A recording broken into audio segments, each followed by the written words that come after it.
that the CSAs who will be approved by this House will not be serving their communities or their regions or their political parties. Because I wonder where other communities who have never had a cabinet secretary in this country, when they will ever be given an opportunity to show their competence and also suitability to serve.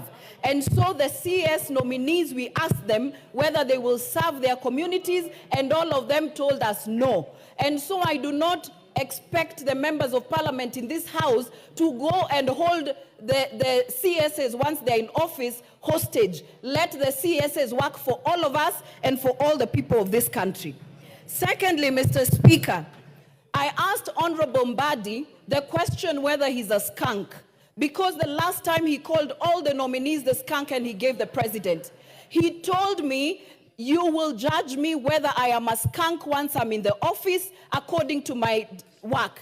I want to say and to tell Honorable Mbadi and all the nominees, if this House approve you, Naisula and many people in this House will hold you to account to all the things that you told Kenyans during the vetting process. And so we will do our work as opposition. And I've heard also some people here saying, oh, we are now one in government, there is no opposition. I want to tell you that some of us who are elected in the opposition will do our work. When the government does something good, we will say you have done well. When you have not, we will reject. I also want to call upon Kenyans that please let us also give His Excellency the President time to work. He was elected for 5 years.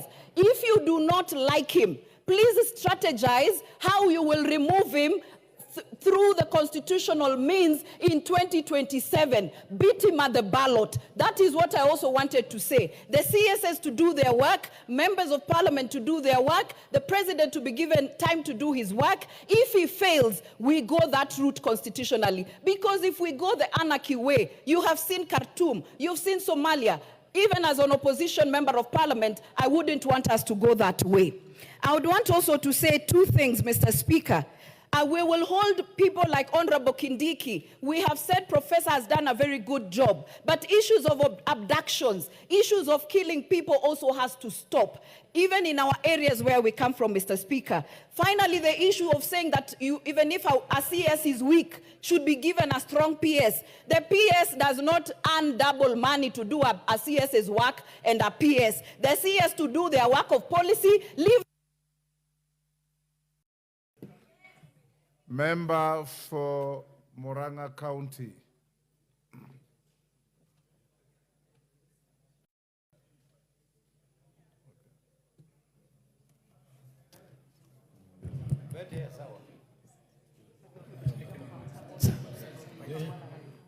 Give the mic to Betty Minor.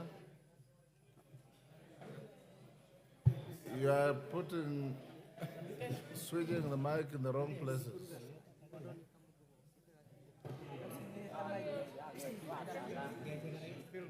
Clark, what's the problem? Thank you, Mr. Speaker. I rise to support the nominees, but Mr. Speaker, this time round, we have to be very, very clear as Parliament.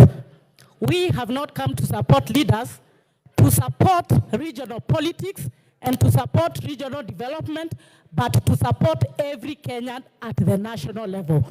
Mr. Speaker, we have had a problem of supporting leaders in this nation, and then the retreat in political and regional cocoons, supporting ethnic politics, and it has been a problem to all of us. Mr. Speaker, allow me to single out one Professor Kinduki.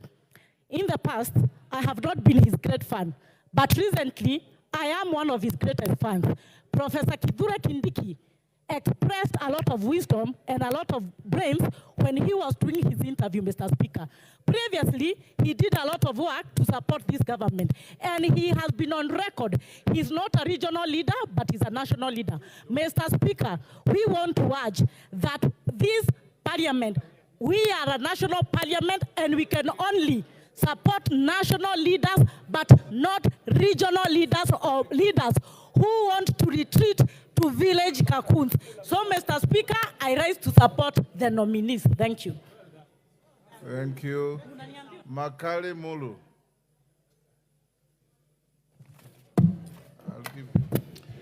Yeah, thank you very much, Honorable Speaker. Honorable Speaker, I want also to add my voice to this important debate. And I will say I'm supporting the report, but with a number of reservations. The first one, Honorable Speaker, is the issue of regional balancing. Honorable Speaker, you have heard a number of members saying they don't know whether they will be able, when they will be able to get a cabinet secretary. And it is important that, Honorable Speaker, even as we continue appointing people to this important office, that regional balancing